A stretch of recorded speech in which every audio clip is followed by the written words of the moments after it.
નમસ્તે વિદ્યાર્થી મિત્રો, સરસ મજાની આપણી જે આ સ્પોકન ઇંગ્લિશની બેઝિક ઇંગ્લિશની સિરીઝ ચાલે છે એની અંદર આપનો પ્રતિસાદ જોઈ અને મને પણ ઉત્સાહ આવી ગયો છે. તો ચાલો હવે આજે ફરી વખત 8મા દિવસની આપણે શરૂઆત કરવા જઈ રહ્યા છીએ. તેની અંદર કઈ કઈ બાબતોને ધ્યાનમાં રાખવાની છે તે આપણે એક ફરી વખત યાદ કરાવું છું. 30 દિવસનો આ સ્પોકન ઇંગ્લિશ કોર્સ છે, તેની અંદર તમારે અહીંયાથી શીખવાની છે. પાયાથી જો તમારે શરૂઆત કરવાની છે તો અહીંયા આવવાની છે. એકદમ પાયો જે છે તમારો પાકો થઈ જવાનો છે. આજે આપણે આ આગળ વધશું તેની અંદરથી. અહીંયા તમને દરરોજ રાત્રે 8 વાગ્યે યુટ્યુબ પર એક વિડીયો મળી જવાનો છે કે જે આપને ખૂબ જ ઉપયોગી સાબિત થશે. હવે જો તમે આ વિડીયોને નિયમિત જોશો તો અંગ્રેજી તમારું કેવું થઈ જશે? તો કે અફલાતુન તમે અંગ્રેજી બોલશો. બોલવાની સાથે સાથે તમે લખશો, વાંચશો અને તમારા મિત્રોની સાથે કોમ્યુનિકેશનની અંદર પણ તમને ફાયદો થવાનો છે, એટલું યાદ રાખવાનું છે. તો તમે જો આ ચેનલ ઉપર નવા છો તો ચોક્કસથી લાઈક કરો, શેર કરો અને સબસ્ક્રાઈબ કરી લો અને તમારા મિત્રોની સાથે આ ચેનલને શેર કરો. અને બીજી બાબત કે જેટલા તમારા મિત્રો છે તેની સાથે કોમ્યુનિકેશન કરતા થઈ જાઓ. સામાન્ય વાક્ય છે ત્યાંથી શરૂઆત કરો તો તમને અંગ્રેજી ઝડપથી આવડશે. ચાલો આજના લેક્ચરની આપણે શરૂઆત કરીએ. આજે કઈ બાબતને જાણવાની છે, એટલે કે કઈ બાબતની ચર્ચા કરવાની છે 8મા દિવસે? તો આપણે આજે જોઈશું તે શું જોઈશું? તો પોઝેસિવ એડજેક્ટિવ, સંબંધક વિશેષણ જેને કહેવામાં આવે છે. તો સંબંધક વિશેષણની અંદર આપણે જે ચર્ચા કરવાની છે તે અલગ અલગ 3 કે 4 સંબંધક વિશેષણની આજે ચર્ચા કરીશું. તો સૌ પ્રથમ જે સંબંધક વિશેષણ છે તે કયું છે? તો કે માય છે. માયનો અર્થ થાય છે મારો, મારી અથવા તો મારો. ટૂંકમાં કહીએ તો હું છું તો મારી સાથે કોઈ વસ્તુનો સંબંધ દર્શાવવો છે તેવું જ્યારે કહેવું છે અથવા તો સંબંધ દર્શાવવો છે, રજૂ કરવો છે, ત્યારે આનો ઉપયોગ થાય છે. તો અહીંયા શું કીધું કે વ્યાખ્યાની અંદર કહે છે કે માય એ પોઝેસિવ એડજેક્ટિવ છે. જે શું છે? તો કે આય એટલે કે હું માટે માલિકી, એટલે કે આય અથવા તો મારા માટે માલિકી દર્શાવવા માટે રજૂ કરવામાં આવે છે, તો દર્શાવે છે, બતાવે છે. બરાબર? તો અહીંયા વપરાય છે. પછી શું કીધું? જ્યારે કોઈ પણ અથવા તો જ્યારે કોઈક વસ્તુ મારી છે તેવું દર્શાવવું હોય ત્યારે માય વપરાય છે. મારે એમ કેવું હોય કે ભાઈ આ પેન છે તે મારી છે, તો અહીંયા મારે શું દર્શાવવાનું છે? માલિકી દર્શાવવાની છે. This is my pen. આ પ્રમાણે આ મારી પેન છે. આ પ્રમાણે જ્યારે માલિકીની વાત આવે છે ત્યારે આ વપરાય છે. એક્ઝામ્પલ જોઈ એટલે ખ્યાલ આવશે. શું કીધું? કે ધીસ ઇઝ માય બુક. અહીંયા ચર્ચા કરી છે માયની. કોનો સંબંધ છે? તો કે ધીસ એટલે કે જે આપણી સમક્ષ બુક પડેલી છે તે કોની છે? તો કે મારી છે. આવી વાત કરવામાં આવી છે. પછી કીધું છે આઈ લવ માય સ્કૂલ. હું મારી સ્કૂલને ચાહું છું. તો અહીંયા આઈની સાથે શું વપરાયું છે? તો કે માય. કોની સાથે સંબંધ દર્શાવ્યો છે? તો કે સ્કૂલની સાથે. એટલે કે મારો અને સ્કૂલનો સંબંધ રજૂ કરવા માટે કોણ વપરાયું છે? તો કે માય. બરાબર? તો અહીંયા હું અને સ્કૂલની વચ્ચે, એકબીજાની વચ્ચે સંબંધ વ્યક્ત કરવા માટે જે રજૂ કરવામાં આવેલું છે તે શું છે? તો કે માય છે. તો આ રીતે જ્યારે કોઈ પણની સાથે સંબંધ દર્શાવો છે, ટૂંકમાં મારી વસ્તુ છે, મારા મમ્મી છે, મારા પપ્પા છે, આવું જ્યારે કહેવાનું થાય ત્યારે શું થાય છે? તો કે માયનો ઉપયોગ કરવામાં આવે છે. ત્યાર પછી બીજી ચર્ચા કરીએ તો તેની અંદર આવે છે યોર. જે રીતે આપણે માયની વાત કરી તે જ પ્રમાણે હવે યોરની ચર્ચા કરીએ. તો યોર એટલે શું થાય છે? તો કે તારો, તારી અથવા તો તારો. અહીંયા 3 શબ્દ આવી શકે છે. બીજું અહીંયા તમારો, તમારી અથવા તમારો. સાહેબ અહીંયા બે શા માટે? તો એવું એટલા માટે છે કે યુ જે છે એટલે કે યોર જે છે તે એક વચન માટે વપરાય છે અને બહુવચન માટે પણ વપરાય છે. તેની ચર્ચા આગળ કરીએ એટલે ખ્યાલ આવશે. બરાબર? તો અહીંયા શું કીધું કે યોર એ શું છે? એ પણ પોઝેસિવ એડજેક્ટિવ છે. એટલે કે યુ એટલે કે તું અથવા તમેનું, એટલે કે તારું, તું જે છે યુ છે એનું સંબંધક છે. તો અહીંયા આપણે તેના માટે માલિકી બતાવે છે. તું અથવા તમે. હું કહું કે તમારી બુક, તમારું ઘર, તારી ચોપડી, તારી સ્કૂલ. તો અહીંયા તારો, તારી, તમારું, તમારો આ બધા છે એ શું દર્શાવે છે? તો કે પોઝેસિવ એડજેક્ટિવ દર્શાવે છે. પછી અહીંયા શું કીધું છે આપણને? જ્યારે કોઈ વસ્તુ તારી છે અથવા તમારી છે તેવું દર્શાવવું હોય ને ત્યારે શું વપરાય છે? તો કે યોર વપરાય છે કોઈકની સાથે. એક્ઝામ્પલ જોઈએ આપણે. શું કીધું? This is your pen. જો અહીંયા શું કીધું છે? યોર પેન એટલે કે તારી પેન છે. જો આપણાથી નાની વ્યક્તિ છે તો તારી કહેશું, અથવા તો આપણાથી માનનીય વ્યક્તિ છે તો તમારી કહેશું. અહીંયા યોર જે છે તેના બંને અર્થ કરી શકાય છે. સામેવાળી વ્યક્તિ ઉપર ડિપેન્ડ કરે છે કે તેનો અર્થ શું કરવાનો છે. પછી કીધું ફિનિશ યોર હોમવર્ક. અહીંયા તમારું ગૃહ કાર્ય પૂર્ણ કરો. તો અહીંયા યોર શબ્દ જે છે તે શું દર્શાવ્યું છે? તો કે જે તે સંબંધ દર્શાવે છે. કેની સાથે? તો કે ગૃહ કાર્યની સાથે. બરાબર. તો આ રીતે યોર વપરાય છે.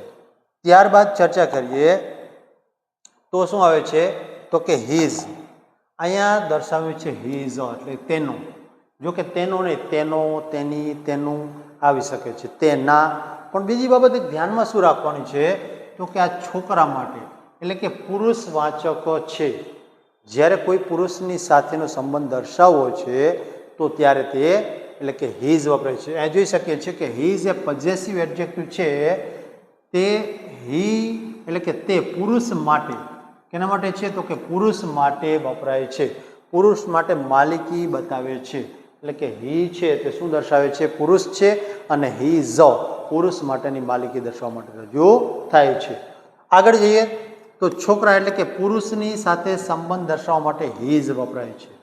તેના સાથે કોઈ પણ છોકરો છે અથવા પુરુષવાચક નામ જે છે તેની સાથે આ વપરાય છે. અહીંયા જોઈ શકો છો કે ધીસ ઇઝ હીઝ બેગ. તેની બેગ છે. કોઈ એક છોકરો છે, કોઈ પુરુષ છે, તેની બેગ છે તેવું દર્શાવવામાં આવ્યું છે. પછી કીધું હી લોસ્ટ હીઝ કીઝ. તો અહીંયા હીઝ એટલે કે તેની ચાવીઓ. તો અહીંયા હી જે છે તેની ચાવીઓ છે હીઝ. તો અહીંયા ચાવીઓ અને હી આ બંને વચ્ચે સંબંધકનું કાર્ય કોણ કરે છે? તો કે હીઝ. બંને વચ્ચેની માલિકીપણાનો સંબંધ દર્શાવે છે. બરાબર. તો આ રીતે હીઝ છે. યાદ શું રાખવાનું છે અંદર? ખાસ ખાસ અને ખાસ કે પુરુષવાચક છે આ. બરાબર. તે ધ્યાનમાં રાખીશું આપણે. ચાલો નેક્સ્ટ ચર્ચા કરીએ તો કે હર. અહીંયા હર જે છે તે એટલે કે તેની. તેની છે. આમ તો તેણીની એવો શબ્દ વાપરીએ તો વધારે યોગ્ય, પણ તેની પણ ચાલશે. તો અહીંયા જોઈએ તો કેના માટે વપરાય છે આ? તો કે છોકરી માટે વપરાતો જોવા મળે છે. સ્ત્રી જાતિ માટે. કોઈ પણ સ્ત્રી જાતિ માટેનું નામ જે છે તેને. તો અહીંયા શું કીધું કે વ્યાખ્યા કરીએ તો હર એ પોઝેસિવ એડજેક્ટિવ એટલે કે સી એટલે કે સ્ત્રી ની માલિકી એટલે કે ના માટે માલિકી બતાવે છે. કેના માટે? તો કે કોઈ પણ સ્ત્રી જાતિ માટે. બરાબર. અહીંયા શું કીધું? છોકરી એટલે કે સ્ત્રીની સાથે સંબંધ દર્શાવવા માટે હર વપરાય છે. કોઈ પણ સ્ત્રીની સાથે બેન છે, ભાઈ બેન છે, માતા છે, કોઈ આપણા રિલેટિવમાં કોઈ દીકરી દીકરો છે અથવા તો બેનપણી છે તો તેના માટે શું વપરાય છે? તો કે હર વપરાતું જોવા મળે છે. તો અહીંયા શું કીધું? This is her book. અહીંયા કીધું તેણીની બુક છે. પછી સી લવ હર મધર. આ તેણી પ્રેમ કરે છે. કોને? તો કે તેની માતાને. એટલે કે તેણી છે તેણીની માતાને પ્રેમ કરે છે. તો અહીંયા મધર અને સી આ બંને વચ્ચે સંબંધ દર્શાવવા માટે કયો શબ્દ વપરાયો છે? તો કે હર વપરાયો છે. ખાસ યાદ રાખવાનું છે હર શબ્દ કોના માટે વપરાય છે? તો કે સ્ત્રી જાતિ માટે. બરાબર. ચાલો નેક્સ્ટ ચર્ચા કરીએ તો શું આવશે? ઇટ. ઇટ છે એટલે કે તેનું. ઇટ્સ. બરાબર. ઇટ નહીં પણ ઇટ્સ. તો અહીંયા વસ્તુ અથવા પ્રાણી માટે વપરાય છે, અથવા કહીએ તો નાન્યતર જાતિ માટે. ટૂંકમાં એનાથી બીજી રીતે કહીએ તો સ્ત્રી અને પુરુષ સિવાયનું કોઈ પણ નામ આવે તો તેના માટે શું આવે છે? આ ઇટ્સ વપરાય છે. વ્યાખ્યા કરીએ પોઝેસિવ એડજેક્ટિવ ઇટ એટલે કે ઇટ એટલે વસ્તુ અથવા પ્રાણી માટે માલિકી બતાવે છે. કોના માટે? તો કે પ્રાણી માટે અથવા તો વસ્તુ માટેની માલિકી દર્શાવે છે. અહીંયા શું કીધું કે વસ્તુ અથવા પ્રાણીની સાથે સંબંધ દર્શાવવા માટે ઇટ્સ વપરાય છે. બરાબર. સંબંધ દર્શાવવાનો થાય ત્યારે. ધ ડોગ વેગ્ડ ઇટ્સ ટેલ. કૂતરો છે પોતાની પૂંછડી પટપટાવે છે. અહીંયા ઇટ્સ વાપર્યું છે. બરાબર. તો આ બંને વચ્ચે ઇટ્સ આવ્યું છે. The tree lost its leaves. એટલે કે વૃક્ષ છે તેના પાંદડા ગુમાવ્યા અથવા તો ખેરવ્યા. તો અહીંયા ઇટ્સ પાંદડાની સાથે સંબંધ દર્શાવવામાં આવ્યો છે. આ રીતે જોઈ શકીએ છીએ કે જ્યારે વસ્તુ અથવા પ્રાણીની ચર્ચા આવે છે ત્યારે શું વપરાય છે? Possessive adjective. તો કે ઇટ્સ વપરાય છે. ચાલો નેક્સ્ટ ચર્ચા કરીએ હવે આપણે. અહીંયા આપણી પાસે આ 5 બાબતો છે તેને ટૂંકમાં રજૂ કરી છે. કઈ રીતે રજૂ કરી જોઈએ આપણે તો ખ્યાલ આવશે આપણને કે ભાઈ જ્યારે માય જે છે એટલે કે મારી વસ્તુ એવું દર્શાવવું છે. અહીંયા માઇનોર થશે મારી, પછી યોર એટલે કે તારી અથવા તમારી વસ્તુ આવું દર્શાવવા માટે, અને પછી હિઝ છે એટલે કે તેની એટલે કે છોકરા માટે વપરાય છે, ખાસ યાદ રાખવાનું છે. અહીંયા હર એટલે તેની અથવા તો તેણીની આ અર્થમાં, તો અહીંયા છોકરી માટે વપરાય છે તે આપણે યાદ રાખીશું. અને ઇટ્સ એટલે કે તેનું વસ્તુ અથવા પ્રાણી માટે. બરાબર, તો આ આપણે 5 પોઝેસિવ એડજેક્ટિવ છે તેના વાક્યો છે તેની ચર્ચા કરીએ આપણે. મિત્રો અહીંયા ખાસ યાદ રાખવાનું છે કે કઈ રીતે વાક્ય બને છે, કઈ રીતે તેનો ઉપયોગ થાય છે તે જોવાનું છે. અને તેની સાથે સાથે બીજી બાબત શું ધ્યાનમાં રાખવાની છે કે તમે આ વાક્યો જે છે તમારા મિત્રો અથવા તમારા રિલેટિવ અથવા મમ્મી પપ્પા સાથે ચર્ચા કરો, અથવા તમારા બાળકો સાથે તમે ચર્ચા કરો આ પ્રકારના વાક્યો. અને જેટલા વાક્ય તમે બોલશો, જેટલા શબ્દોનો ઉપયોગ કરીને, એટલું તમને સરળતાથી અંગ્રેજી આવડશે. ચાલો આગળ વધીએ અહીંથી. હવે પ્રથમ વાક્ય જે છે એની ચર્ચા કરીએ. તો અહીંયા શું છે જુઓ જોઈએ, તો કે આઈ લાઈક માય સ્કૂલ, મને મારી શાળા ગમે છે. શું ગમે છે તો કે મારી શાળા. મારી કેની સાથે તો કે આઈની સાથે સંબંધ દર્શાવ્યું છે. પછી બીજું વાક્ય ધીસ ઇઝ માય પેન, આ મારી પેન છે. હમણાં આપણે આ જ પ્રકાર આ જ એક્ઝામ્પલ લીધું, ધીસ ઇઝ માય પેન, તો આ મારી પેન છે. પછી ધીસ ઇઝ યોર બેગ, અહીંયા શું આવ્યું છે તો કે યોર, આ તારી અથવા તો તમારી બેગ છે. બરાબર. Your computer, you complete your homework, અહીંયા શું કીધું યુ કમ્પ્લીટ યોર હોમવર્ક, તે તારું ગૃહ કાર્ય પૂર્ણ કર્યું આ પ્રમાણે. પછી હી લોસ્ટ હિઝ પેન, તેણે પોતાની પેન ગુમાવી અથવા તો ખોવાઈ ગઈ પોતાની પેન, તેની પેન ગુમાવી છે, ખોવાઈ ગઈ છે. His brother is a doctor, તો અહીંયા તમે જોશો તો સંબંધક જે છે જે કે એડજેક્ટિવ છે તે શરૂઆતમાં આવેલું છે. બરાબર. His brother is a doctor, તો અહીંયા શરૂઆતમાં પણ આપણે આ સંબંધક એટલે કે એડજેક્ટિવ જે છે તે આવી શકે છે, તે ધ્યાનમાં રાખશું. આઈ લાઈક હર વોઇસ, મને તેણીનો અવાજ પસંદ છે અથવા તો ગમે છે. પછી she is doing her homework, અહીંયા જોઈ શકો છો હર હોમવર્ક. બરાબર. તેણી એટલે કે તેણીનું ગૃહ કાર્ય કરી રહી છે. પછી the tree loses its leaves, ઝાડવું જે છે તેણે પોતાના પાંદડા ગુમાવ્યા. ક્યારે તો કે ઇન વિન્ટર. બરાબર. પછી the bird builds it's nest, અહીંયા ઇટ્સ આવ્યું છે. શું કીધું? પક્ષીઓ છે તેણે પોતાનો માળો બનાવ્યો. તો અહીંયા જોઈ શકીએ છીએ કે દરેક વાક્યની અંદર કઈ રીતે સંબંધક છે તે વપરાયેલું જોવા મળે છે. હવે બીજા વાક્યની ચર્ચા કરીએ. તો વાક્ય કેવા છે તો કે ગુજરાતી વાક્ય છે તેનું આપણે અંગ્રેજીમાં રૂપાંતર કરીએ. ખાસ યાદ રાખશો મિત્રો કે જે તમે વાક્ય બોલો છો ગુજરાતીને, તે વાક્યને અંગ્રેજીમાં બોલવાનો પ્રયત્ન કરશો. જ્યાં જ્યાં સમસ્યા થાય ત્યાં મને કોમેન્ટ બોક્સમાં તમે કોમેન્ટ આપશો, આપને એનો પ્રત્યુત્તર મળશે. ચાલો પ્રથમ વાક્યની શરૂઆત કરીએ. બાળક તેના રમકડા સાથે રમે છે. તો અહીંયા શું કીધું? બાળક એટલે ચાઇલ્ડ.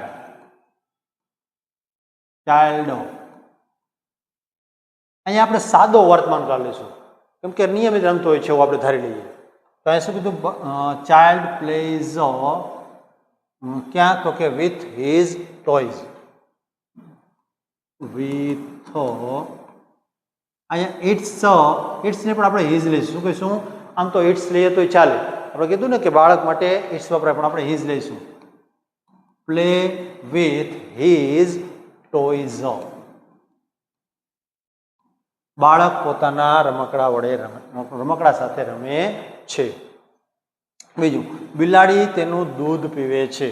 બિલાડી કેટ ડ્રિંક્સ ઇટ્સ મિલ્ક.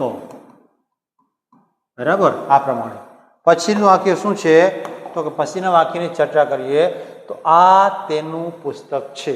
આ એટલે કે ધીસ ઇઝ હિઝ બુક. બરાબર, અહીંયા હિઝ અથવા હર લઈ શકીએ આપણે.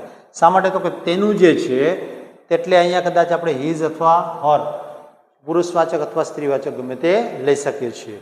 પછીનું વાક્ય ચર્ચા કરીએ તો એમાં છે તે તેનું કામ કરી રહ્યો છે. તે એટલે કે હી, પછી ઇઝ, કરી રહ્યો છે હું કીધું છે એટલે ચાલુ કાળ છે તો શું કહીશું? He is doing. કોનું કાર્ય? તો કે હીઝ. કાર્ય એટલે કે વર્ક. તે તેનું કાર્ય કરી રહ્યો છે એટલે he is doing his work.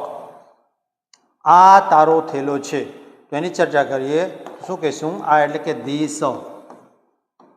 This is તારો. તારો એટલે શું થશે તો કે યોર બેગ. બરાબર, ધીસ ઇઝ યોર બેગ.